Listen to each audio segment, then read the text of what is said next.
again for allowing CIO to like and gather all of you. Two gentlemen I'd like to also recognize from who've flown here. I guess despite the turning tides and all the hardships of the media that Pakistan is often referred to as, so there's Sorensen. And we're extremely grateful for the two of you to come here also. So throughout the course of the day today, we've got two events planned. One is a roundtable with all of you, and second is more interactive seminar presentation type where Rami and Ufri will actually interact with the audience on more product lines and what solutions they have to offer based on what they learn from you. Now, what we're trying to do over here is enable them to understand some of your pain points when it comes to, let's say, migrating to the cloud, or if you are looking for specific solutions, what are some of the pain points that you have? Now, I've got Shrey Mizami, Grammy, and other people from IBM here who are just going to listen to you. So if you want to rant out, you're more than welcome to. I've got a list of questions that I'd like to pose to you to find out, to help them better understand some of the trends in the local market. One of the biggest problems that we found from the solutions provider side is that often they want to give you so many things, none of which you need, or you don't need all of them. So this is just an opportunity for you to explain to us or explain to them through us that this is what your trends in the market are. But before I continue to talk, or as I say, mouth off, if you could just quickly go around the room and introduce each of you, so that these guys know who you are, and in case there's somebody who hasn't met with a familiar face, that networking is also there. So that's the substance. You were first. Let's start with you. Okay, just to get things started. We've had multiple roundtables from the CIO platform, from the CIO Pakistan platform, where we talk about the cloud. So obviously, you guys know what the cloud is. They know what the cloud is. So getting into the basic definitions is somewhat pointless and redundant right now.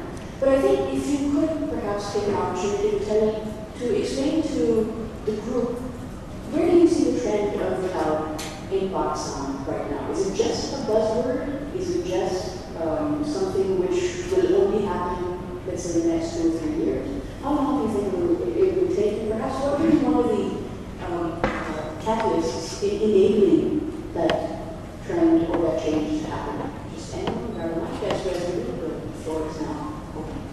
We have been using cloud computing for our email hosting and web hosting services with proper SLAs and NDAs in place. But I think using cloud services for core business application and core business services is, I think, story of future. Hence, mainly because of the security and control aspects and the regulatory requirements. Actually, two ways. First of all, cloud computing is in its teething state at the moment. Of course, ultimately, with the judgment, the primary concerns are, of course, the security requirements, and of course, the bandwidth constraints. These are two main concerns right now, which need to be addressed. Security from the regulatory perspective, no. Just regulatory best practices framework, internalized policies. These should be the basic benchmarks. Okay. Anyone else? Yeah.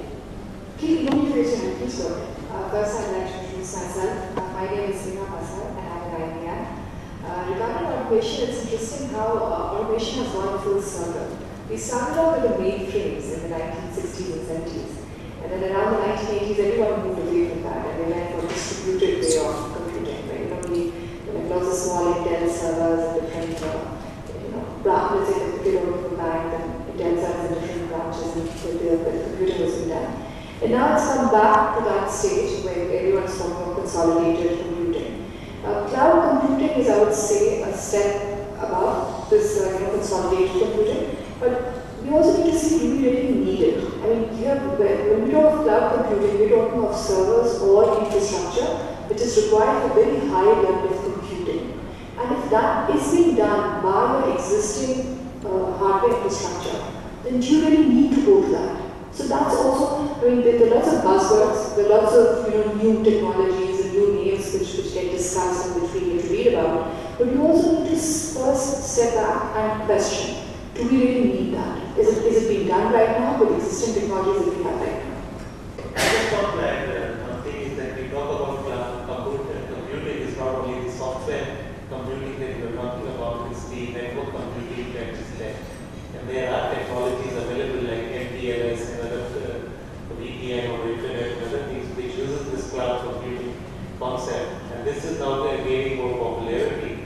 And also in Pakistan also. There are telecom companies which are offering this kind of cloud computing. It's cheap, it's cost effective, and we also did a security analysis of this. It's acceptable, but again, it will require some time to get popular because of the mindset that we have this, this point-to-point communication is a good one, and we should go move into this. So that's what the idea is. This cloud computing is the future, and you will see that the organization are adopting to this technology. In my opinion, if you just take a step back and actually look at things, it's not about the future that we're talking about cloud. It's very major. And every one of us, one way or the other, we are actually using it today as we speak. It's just how we use it and how we want to implement it into our companies.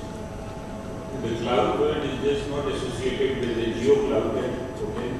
That you need to go out of a specific territory and attain that computing power on demand. It's just the word is that your computing power that is required on demand, that you can also build into your existing infrastructure as of today, as a part of your optimization, consolidation, what Niram has mentioned.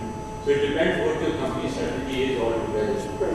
So you could have a number of hardware within the company trying to address your computing needs within the boundary, within the geo boundary, or you can have a share depending upon your actual company stand. So it's not about future. We're using it today as we speak, and it's by and large implemented one way or the other in all of the enterprises. I was going to ask or make an observation because the comments I've heard so far pretty much hinges on aspects of virtualization of resources and really the financial benefits that can be derived from using virtualization to actually drive sharing of bigger computer resources. So it's been a resource thing. What I would be interested in maybe also adding to the discussion is the aspects that I believe a lot of people are also using very widely already in terms of accessing various services that are delivered. You supported by the internet and then you can bring public support and cloud delivery. But that ranges from anything like Amazon.com to what Google is doing, Yahoo in terms of search engines and so forth. Advertising that hits people through those medias, social medias for sharing information and working. And then moving more over to specific services delivered as components to a user. I'm thinking of if you look at what Google is doing with Google Apps and other things, if you look at what we're doing from IBM with Lotus Live, which is our way of delivering collaborative services through the internet in an appropriate, secure fashion, which is a way of using cloud technology to deliver specific value to an end user, which is also a different paradigm from what people mostly have been doing and using on-premise servers to deliver capabilities. There are very interesting financial values and also switching away from an on-premise solution in some cases and having a cloud delivery of email capabilities. I mean, you mentioned that you have moved your collaboration capabilities like email to a cloud delivery, but we're a little reluctant on business services. But when I'm seeing there's quite a lot of interest in exactly that, moving some of the collaborative capabilities to a cloud delivery, where the advantage is that you don't have to manage the infrastructure. You may still need the administrators to administrate the end users because that may still be your own responsibility. But you don't have a problem of provisioning people and setting them up and taking care of people, leaving the company and all that stuff, because that's being taken care of by the service. And I'm sort of curious as to if we could turn the angle on the delivery of specific services in the software as a service type model, how that's actually perceived. I understand your views and Little Rock's and some core business. I may agree or disagree on your views on that, but it's certainly a point that I've seen many places. Being resolved, the barriers I think will always be an issue, will it not? Resolution can be, or decision can be managed through backup facilities, backup connectivity facilities. See, in our case, our entire core banking infrastructure is based on cloud computing. And we have been facing the bandwidth issue problems in our remote application branches. And we are deliberating on having backup connectivity, of course. So I think for timing, the solution is actually having backup connectivity. What type of bandwidth or connectivity issue that you're facing, and where does the site is being accessed? Is it in Pakistan or? No, it's completely based in Pakistan. I'm just talking about the issues which are remote branches space. Like, for instance, like there are many locations like Ahmedabad or Azad Kashmir or Central Punjab in which only BBC is available to provide connectivity, and we do not have any other backup connectivity units available. BTCL has also got alternate media, like they give this wired connection also, that aerial connectivities like VSAT and other things. I'll just give you an example which actually happened last week. We have a branch in Ahmedabad and its primary connectivity is with BTCL. And as of last week, BTCL became a partner of Lotus and Lotus suspended its power connectivity, due to which BTCL was just on a backup generator. And there was an instance where the generator was out of field and there was zero connectivity. It really happened, really did happen. But that's by and large an operational issue. That's, of course, that's an operational issue, but it is affecting the point that I have here is that one way or the other, every organization is on cloud. of course. How we set up the infrastructure, that's by and large an operational and a financial decision. Of course. So as far as the industry is concerned, we typically a core banking business, or we have to be the services part of the infrastructure. Right? One way or the other, we are into that arena of cloud computing. So it's no more what we used to say that it's something like 10 years from today, something like that. It's not only virtualization that we bank on for the cloud computing, but yes, virtualization does leverage the infrastructure to accommodate that kind of requirement into the industry and make it much more beneficial in terms of the cost. So that is the point that I was making. Besides that, the rest is like more of an operational and a financial decision part of the work. I'm intrigued by the concern on security that you had raised on the one hand, and on the other hand, you said your core banking systems are running on the cloud. So I'm a little concerned about, and that was also a concern that if the part had brought up, which is security. I mean, maybe Graham, you could comment on that. Security. Or rather, Yeah, perceived lack of security. Yeah, that was something that I picked up on you. Both of you mentioned security and control as a key concern, along with bandwidth. Now, the bandwidth one, there seems to be a different consensus of opinion around bandwidth. Is the bandwidth there, or is it just the power to drive the bandwidth isn't there? And therefore, to expand the bandwidth on and get more bandwidth, it all relies on ultimately the electricity company. But moving to the areas that we can control, which is the security and control of the infrastructure. Now, you're running your collaboration infrastructure in the cloud, and I'm assuming that's in the public cloud, not the private cloud. Is that correct? You're running your core banking system in private cloud. Of course. Yeah. So security then for you, if you're talking about security of moving your core banking system into a public cloud, or moving your infrastructure and other services into the public cloud, and therefore allow somebody like say the IBM's cloud, or Google's cloud, or Salesforce.com's cloud, as providing you some core services. Your security is obviously going to expand, right? because if say for instance you use your email into the cloud, you're going to be having maybe some very private emails going from customers to your banking reps, and you're going to have some very confidential emails internally as well, which shows security of the email infrastructure. If you were to put that into the public cloud, it's going to be a major concern to you. That doesn't seem to be a concern to yourself, and that didn't get your company. So you don't seem to see that as an issue then, the emails. I'm going to send you an email about my stocks. You're obviously feeling that the cloud infrastructure is secure enough, and your share of the cloud, where your email is, your domain is very secure. So we have these different conflicts of opinion on security of the cloud.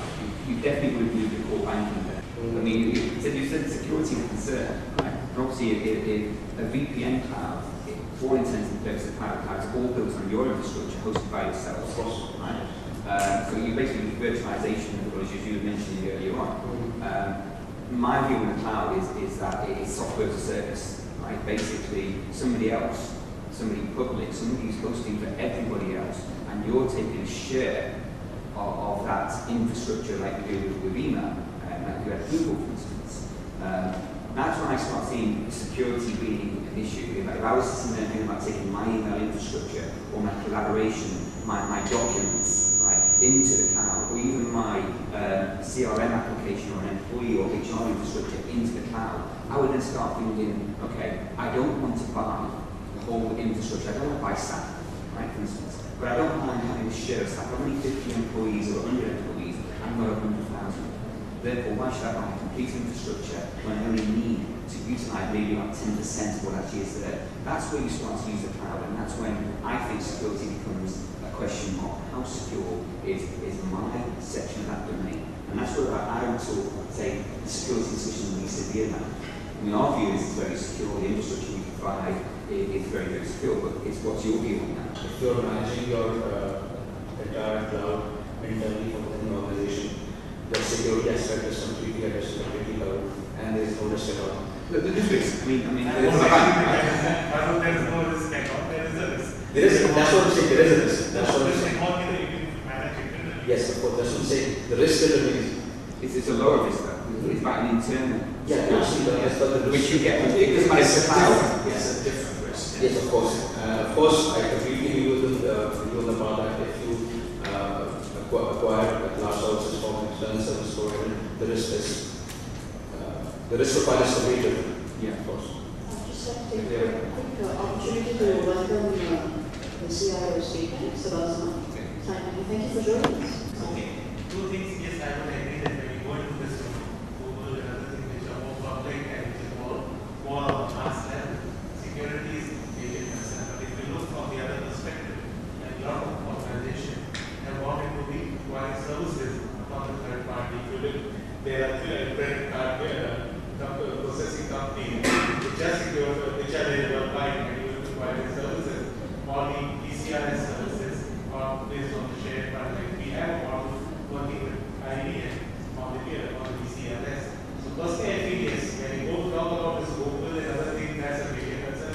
That's a mass oriented. But when you look into the service bearers offering their service and the security environment, people are inclined to that. Ultimately, I believe two aspects. There are three aspects are important. One is cost, second is security, and third is regulatory compliance. So once you have all these three in place and the business case is there, so that's there. And normally what we have found is that this type of computing, through outsourcing or through the cloud, is being quite economical, at least in our case. I mean, and that's the whole advantage of the cloud is the scale of economics. So say this is something like IBM giving you a share of their infrastructure. Right? It means you don't have to buy the infrastructure, you just buy the piece that you use. So you're buying a usage of the software, usage of the hardware, to what your schedule is required. But this question about security then doesn't become your concern, it becomes the cloud provider's concern. Right? And it's their assurance that, as you mentioned about your service level agreements earlier on, it's about them providing them to you, and that service level agreement has to include security. And it's up to the provider to assure you on the security of your data and the security access. When you've spoken around here, I see two things that actually I would think, and this goes for anywhere in the world, is bandwidth. is a major concern, depending on the service you're likely to be using. Right? And then the second one is you said regulatory compliance. The first time that's come up. Right? I'm more interested right now. The bandwidths are given. Right? We know there are certain pockets and it's very, very good bandwidth. And there are certain areas that you actually mentioned where there's a monitor where it's reliant upon PCTL having a backup generator in case of the blackout. And relying upon the fact that they had a diesel delivery 3 weeks ago to make sure they don't run out of diesel. Right? So there's certain things that the cloud's not going to go everywhere straight away. Right? So it then comes down to what's the biggest concern. The server provider assures you the security, that's fine. Right? The bandwidth server that comes from the telco, the powerful bandwidth comes from the electricity company, they guarantee that one. It then comes down to regulatory compliance. What can you move to the cloud? What data can you move to the cloud? The thing about the cloud, if you go from the cloud, public cloud, your data can be anywhere. So then comes down to, I think, investigating regulatory compliance. Well, actually, perhaps Salazar can, though I know he doesn't look at that perspective. I'm still thinking here from nothing because, I mean, how do you, I mean, what's that, how much of this makes sense to you? I'm not trying to put you on the spot because it's a power issue, but it would be good to get your insights and perspective into how all of this makes sense to you as an organization. And perhaps Salazar, if you'd like to say something on regulatory, once again, anyone. I'll divide a bit more before I say something. Right. Okay. I mean, quite honestly, we're not, at present, we're not looking at cloud primarily because of all of the concerns that just shared security, bandwidth, as well as economies of scale. First of all, on the email side, again, although we are a large organization, around 80,000 people, but in terms of, for example, email infrastructure, we are much smaller, much smaller base. And the thing is that in terms of the infrastructure cost, really, for us, isn't really that large. Even passing by in terms of what will happen cost is the most expensive. But we are actually, once the bandwidth issue is resolved, we are actually thinking of moving the, looking at the option, for example, we a large SAP environment, and if it makes sense, that's one area where I feel that the numbers are so large that the economies of scale may justify moving to a cloud environment if such an environment is available. For example, generally, the way somebody said that they were the core banking on cloud, but I think my view, a little bit that on cloud, it has to do with public cloud. If it's your own, it's more of a wide area network rather than cloud. So for the cloud, the definition becomes different, issues become different, and I think really to move your core banking application on a cloud environment really need a lot of security issues as well as bandwidth issues. For example, in our case, we've got about 2.2 million customers, and doing billing for that over a cloud environment really does not make sense at this stage. So the areas that we can look at are supporting applications, workflow applications, again linked with email as a platform, and other workflow applications are linked to that. That's the only area we see potential there. I'm here just to learn about it. The first potential use that you're talking about, cloud computing. I mean, these are the specific way of together resources, outsourcing. We have to look at outsourcing as much as possible. We can do that. But state bank is different from other commercial organizations in the sense that it's also a state institution. You can say data anywhere in the world that's a short of almost but there are different for the commercial banks or other commercial organizations. Other than that, most of the problem, most of the pain I have has not been so much as technical knowledge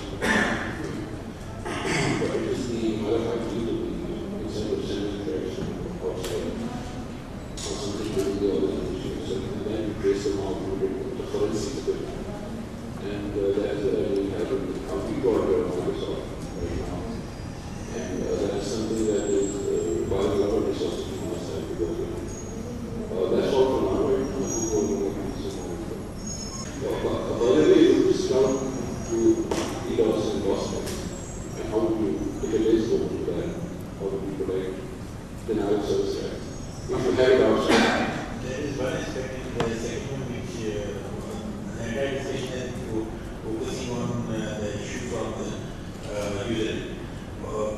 The entity which is going to offer the cloud computing, the reliability of the service, the high availability and the compatibility, and then going forward, the availability of the services from the same entity is another issue. We have experienced in the past significant security breaches when we hosted our new services, and then we had to do that the entire operation. Based on that our experience sheds light on the vulnerabilities that are there on the vendor end. So there should be certain standards as well for whenever an entity intends to offer cloud computing, and those standards should be universal. I just would like to add one point. The only, from my personal point of view, the way I see, and I'm not the I don't know much about legislation. The only thing that would make me not make a decision is the arbitration process. Because when you go anywhere in the world, what arbitration laws would apply altogether, and whether they are in conflict or in line with your law of the land. Because you are actually a registered company and organization in this part of the world, which has its own law of the land. And if you have data somewhere else, posted somewhere else, and I'm not saying that something would happen overnight, but yes, if it does, then that part has to kick in, that what would be the arbitration laws and the regulatory laws, because law of the land will supersede any contract when it comes to that point. So that is the only hesitation from my side, that if it comes to that point, the rest of it is by and large the financials. You are too small, it makes no sense to have your own infrastructure. It doesn't make sense to go on to the cloud. So it's by and large, that part is financial, but this part, on the regulatory side, that is the point that I have. That will be by the same thing. Within